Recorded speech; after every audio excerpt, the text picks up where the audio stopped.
We have the New York Guardians at the DC Defenders. These right now are the two teams at the top of the futures market after week one. So, presumably, if not the two best teams in the league, two of the better teams in the league. And this number has moved. The DC Defenders are now, if you're looking at FanDuel, 6.5-point favorites, and the over-under is 48. Sean, what are you thinking when you see this game? Yeah, like you mentioned, I think both teams look really good week one, so this should be a good game. New York beat the team that had the highest win total entering week one, Tampa Bay, and DC. They beat the team with the lowest win total and are probably the worst team in the league in Seattle. So I think we could take more away from New York's win last week. And, Cardale Jones does look good. He looks like, a top 2 QB in this league. I think they're going to be a tough team to beat. But they did benefit from, they had a block punt return for a touchdown, a pick six, a double flea flicker deep play to Kari Lee where he stumbled in the end zone basically. So there was a little bit of luck involved in their blowout win. So I think there is some opportunity for value right here, getting the plus 6.5. I know we thought it'd be closer to 3.5. So yeah, I think this is probably just a little bit of an overreaction in week one, when everybody knows that DC is probably one of the top teams, but it's still too early to be floating that big of a number to a team like New York that did actually look good week one is one of the more surprising teams. So I think I'd be leaning Guardians at plus 6.5. I'm entirely with you. And the 3 touchdowns that you mentioned, plus the other touchdown that Cardale Jones threw was on 4th and 6 and a deep attempt down the field when I think the defense probably wasn't ready for it. So I don't want to say like all 4 of those touchdowns were fluky, but they're not representative of what you normally see in a game with the team moving the ball down the field and scoring in a normal fashion. So I think it's pretty easy to be pessimistic based on what we saw last week out of the DC Defenders. Not to say that they're not one of the better teams in the league, but 6.5 just feels like a lot of points. So I'm going with the Guardians plus 6.5. Raybon, do you have a lean on this game?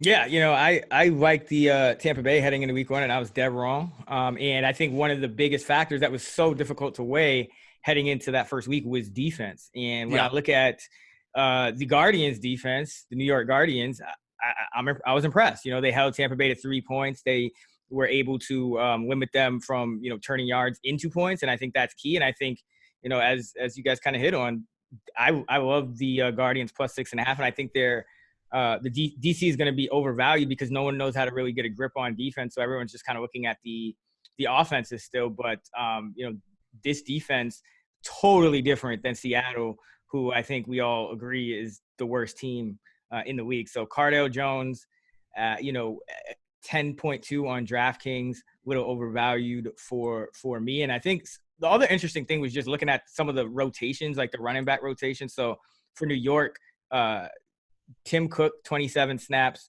per Pro Football Focus, and Darius Victor, 26 at running back. Justin Stockton, 1, and Matt Coburn, 0. So that's something to keep in mind. Those 2 guys were splitting work, and the other 2 guys, they were not getting any work. That New York defense was pretty good. The phrase, quote unquote, laying the wood is what they were doing. They got lots of sacks, a lot of quarterback pressures, forced fumbles, interceptions. I'm not like a whiz when it comes to evaluating defense, but they immediately looked like one of the toughest defenses in the league. Any DFS plays that we like from this game? I think Cardale Jones is probably like the obvious one, but anyone really come to mind here? Yeah, so I think there's 2 really good cheap receivers in this game. I think the key to week 2 is kind of, looking at guys that they probably didn't perform in the box score, but all the underlying usage was there. Joe Horn Jr. is a guy that stands out at 3,400. Mikhail McKay and Colby Pearson, they got sort of the box score stats, but Horn led the team in targets with 7. All 3 receivers ran a route on 90% of the dropbacks. So they were exclusively running 3 wide receiver sets. So Horn was basically running a route on every pass attempt. And he only went 2 catches for 27 yards. And that game, New York wasn't really forced to throw much. They had a commanding lead the entire game. So I think Joe Horn in this matchup has a ton of potential at that price.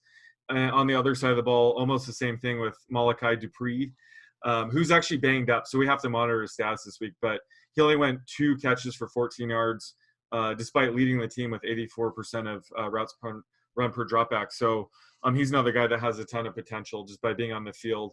And then we also have to monitor DeAndre Tompkins might return this week.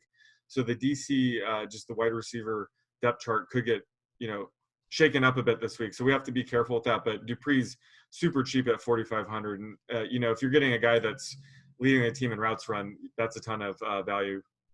All right, Raybon, anyone catch your eye? Yeah, I think for New York, tight end Jake Powell, he was one of the top tight ends. And it's interesting. It's just 1 week of data, but I was looking at kind of the league-wide trends, and wide tight ends actually averaged 13.8 yards per reception, and wide receivers averaged 12.7. So tight ends were kind of the big play guys, in the XFL in week 1. And I think that's something interesting to watch and to keep in mind and at least consider for some hidden upside. I know we were kind of thinking that we probably would just fade the position for the most part. A lot of guys were, because they're all lumped in with wide receivers, but Powell at 3,200 for a guy who got seven targets, in that first matchup, I think is a great value.